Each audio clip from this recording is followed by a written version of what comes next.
This program contains subject matter and language that may be disturbing to some viewers. Viewer discretion is advised.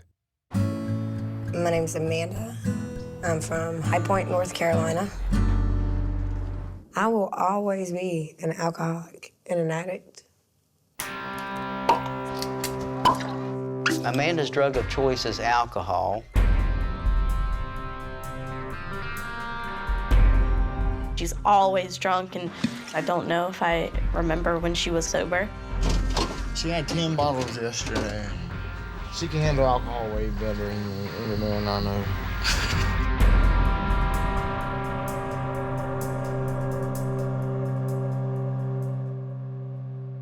And once it's all gone, if I have nothing, then it's like a panic. See my hands? It's a terrible feeling. Nausea, vomiting. I'm shaking right now. I'll wake up and the bed will be covered in sweat, cold sweat. It usually takes about a half a bottle before I stop shaking and can calm down. I still whine a lot, at least 3 times a week, probably. She'll steal whatever she can find. She'll steal alcohol, she'll steal something she thinks she can sell, to the point where my mom's not gonna let her in the house anymore. Even as much as I love alcohol, I would choose heroin over alcohol.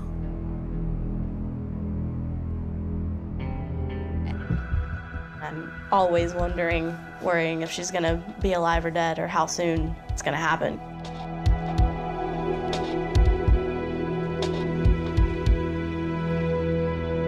Amanda was a great baby. She was the kind that you read about and hope that you'll have. I was really happy to have a little sister. I'd been asking for one for a couple years. She said, I have a sister, I have a sister. We were real happy together in the beginning. Lisa and Crystal, they're very close. I mean, it was like her and Lisa were best friends, but then Amanda was not. I remember just being by myself a lot. And if I didn't play by myself, then there really wasn't anyone else to play with. You know, sometimes she feels like she was the neglected child. Nobody wants to be alone all the time.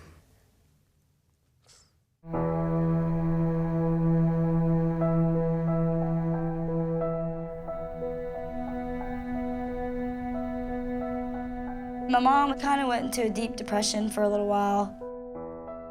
I think it scared me. It's because I didn't know how to help her. I was worried about her.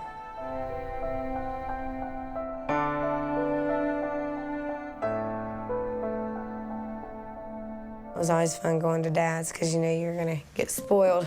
He'd always take us and buy us toys and get us snacks, and he was fun. I mean, he's always been pretty fun-loving, but I don't know. I think I always just thought, well, Dad's weird. He would put sheets all over the windows in his room, and he would watch Apocalypse Now. I remember getting so scared because he'd lay like this on the couch with his arms crossed for hours. You know, he's kind of strange. I mean, who does that? Finally, one day I asked him what he was doing, and he told me he was laying in his coffin. Just lay there and close my eyes and just kind of pretend I wasn't there. They'd make me feel like I didn't belong in my dad's house because it makes me uncomfortable sometimes to be alone with him.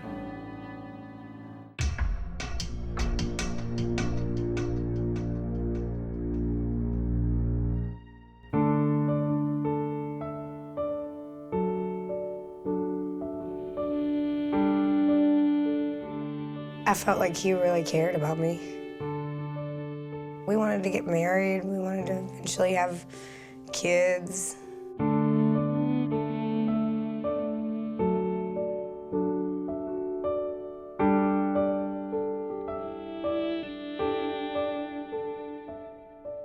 For a year and a half, I made straight A's the whole time I was there.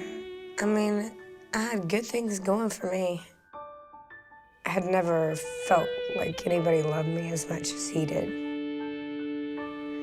I guess that's why it hurt so bad when I found out what he had done with my sister.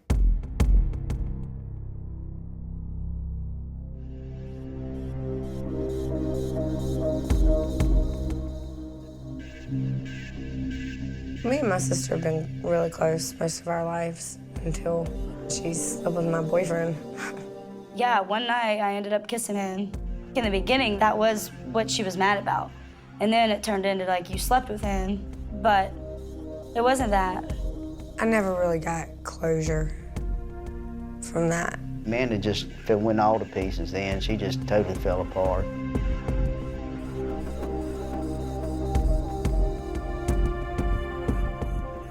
He would get home from work and she would be drunk and they would fight.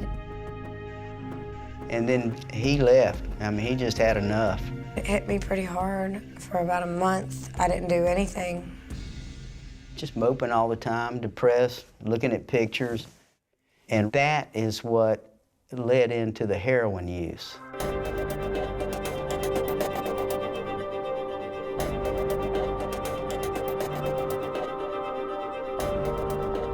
Over the last couple of years, the string of guys that she's been with have all been abusive.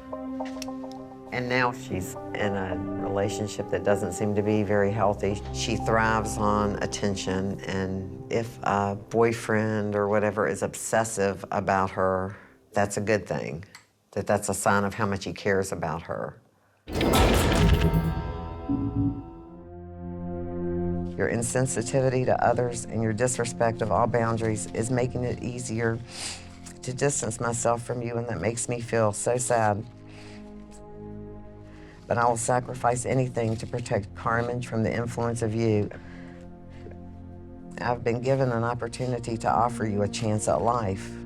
Please, will you go and get help right now?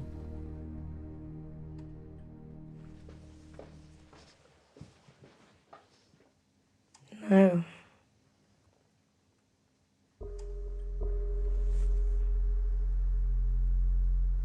Why? I think that it needs to be when I'm ready to do it, not when everyone else feels comfortable with me doing it. No, I will not go today. I will not go right now.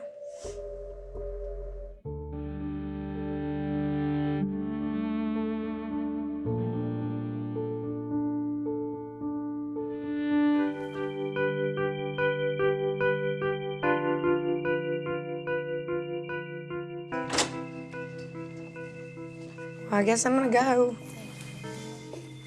No, I love you more than any of them. Don't ever forget that.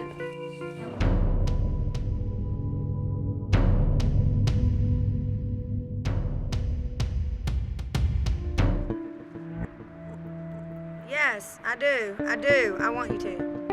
Amanda, I want you to do what you want to do. Yeah, but that's not a good answer. In my heart, yeah. I kind of want you to do better. I worry about you every day. Hey, Crystal, Yeah. I just got a call from Brian, and he said Amanda is going. Oh my gosh.